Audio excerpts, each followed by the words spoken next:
Hey everyone. Last month I posted a breakdown of the 2026 property tax proposals. And I have to tell you, I read the comments. I read all of them. And honestly, you guys are angry. And you have every right to be. A lot of you called me out on something that I glossed over in that first video. I used the word abolition. And you corrected me. You said it's not abolition if I still have to pay school taxes. You said it's not freedom if they can still take my house. And you are 100% right. So today, we're going to have a grown-up conversation. We aren't going to do all that rah-rah stuff. We're going to dig into the uncomfortable reality of where we are right now, especially after what we just witnessed in Tallahassee yesterday.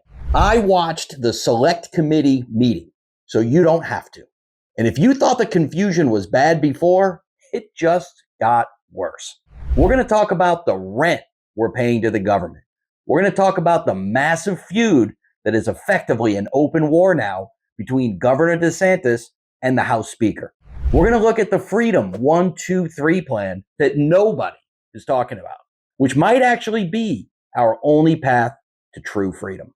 But first, I have to ask you the hardest question that we're going to face as voters in 2026. Is a half win better than no win at all? Or are we just getting played? Before we dissect yesterday's meeting, we have to look at the history. Why does it feel like we've been fighting this battle forever? Go back to 2008. Some of you remember this. We had Amendment 1. It was supposed to be the savior. That's when we got portability, the ability to move your Save Our Home savings to a new house. At that time, we celebrated. We thought, finally, some relief. But what happened? Local governments just adjusted. They raised millage rates where they could. They got creative with non-ad valorem assessments. Property values skyrocketed. And here we are, almost 20 years later. And I have clients in Seminole County paying $6,000, $8,000, $10,000 a year just for the privilege of sleeping in a house they've already paid for. The Band-Aid from 2008 has fallen off. The wound is infected. That brings us to yesterday. The Select Committee on Property Taxes met in Tallahassee. And here's the headline. They're doubling down on complexity.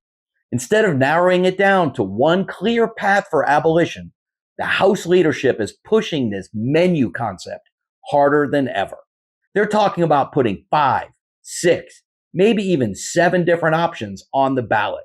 They're talking about buying down millage rates. They're talking about increasing exemptions. They're basically throwing spaghetti at the wall. But the real drama isn't in that committee room.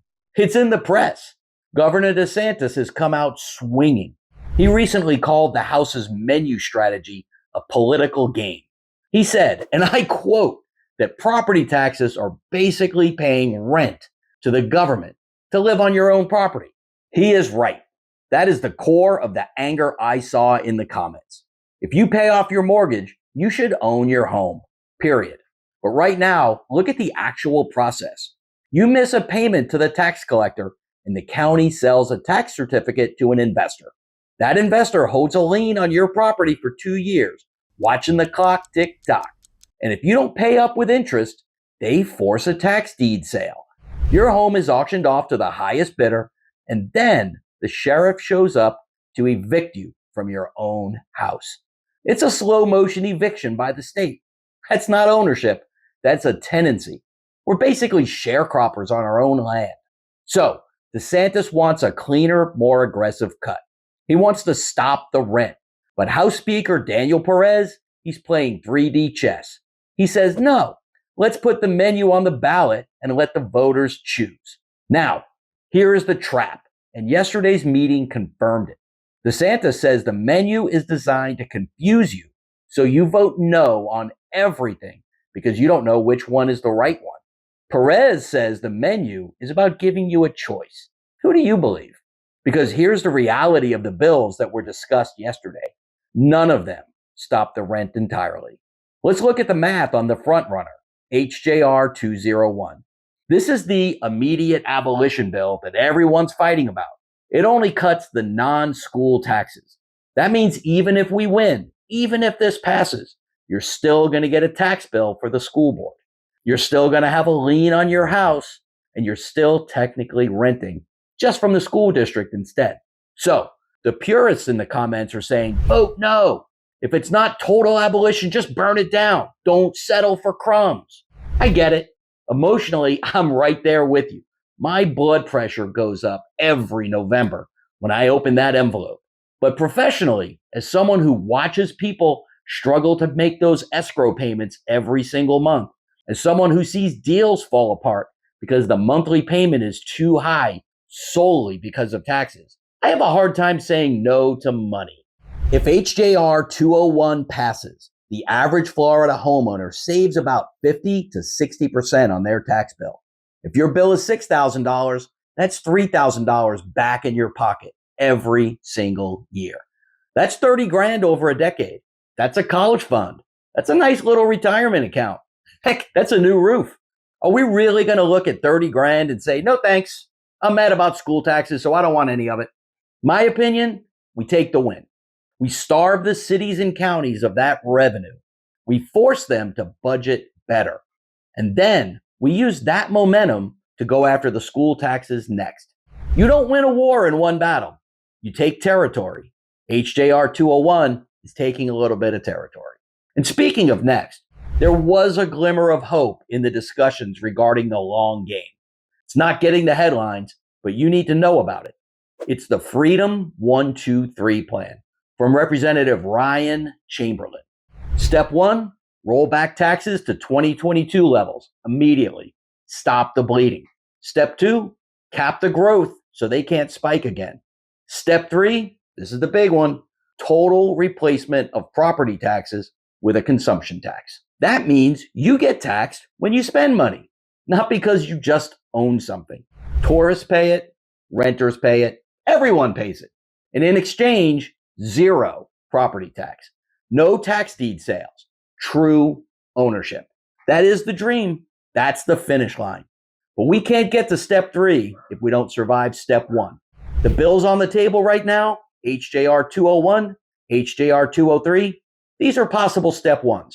They're the battering ram. If we reject them because they aren't perfect, we might set the movement back another 20 years. So we don't have to just sit here and wait for November 2026. The committee met yesterday, and they're going to meet again.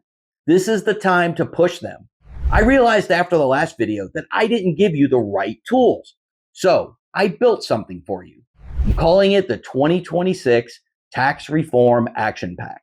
It's a free PDF. The link is down below. I spent hours digging up the direct contact info for every single member of the select committee. Not just the main line. I got their Tallahassee office numbers and emails. And I wrote 3 scripts for you, depending on how you feel. The purist script, this one demands they find a way to cut school taxes too. If you want to hold the line, send this one. The pragmatist script. This one says stop playing games with the 10-year phase-in. Give us the immediate cut or nothing. The protector script. This one ensures they don't try to shift the tax burden onto small businesses to make up the difference. Don't just comment on this video. Comments might make us feel a little bit better, but emails to Tallahassee actually can change laws. The time to send these is right now, while the echo chamber from yesterday's meeting is still in their ears. Look, I want to wake up in a Florida where I never have to worry about losing my home to the government. I want the free state of Florida to actually be free. We aren't there yet. And these proposals, they are messy. They're flawed and they're a half measure. But in real estate, I learned a long time ago, you can't find the perfect house. Sometimes you have to buy a fixer-upper to get into a neighborhood. HJR 201 is a fixer-upper, but it gets us in the neighborhood of freedom. I want to know where you stand. This is the debate of the year. If the ballot in 2026 only removes the city and county taxes, but keeps the school tax, are you voting yes to take the money or no to send a message? Is half a loaf a victory or is it an insult? Leave a comment. I'm reading them, and I might even feature yours in the next update. I'm fighting for your home, your equity, and your freedom. Download the action pack, Send those emails. This is Tom McNamara, and this is the Florida Real Estate Insider, and I'll see you in the next month.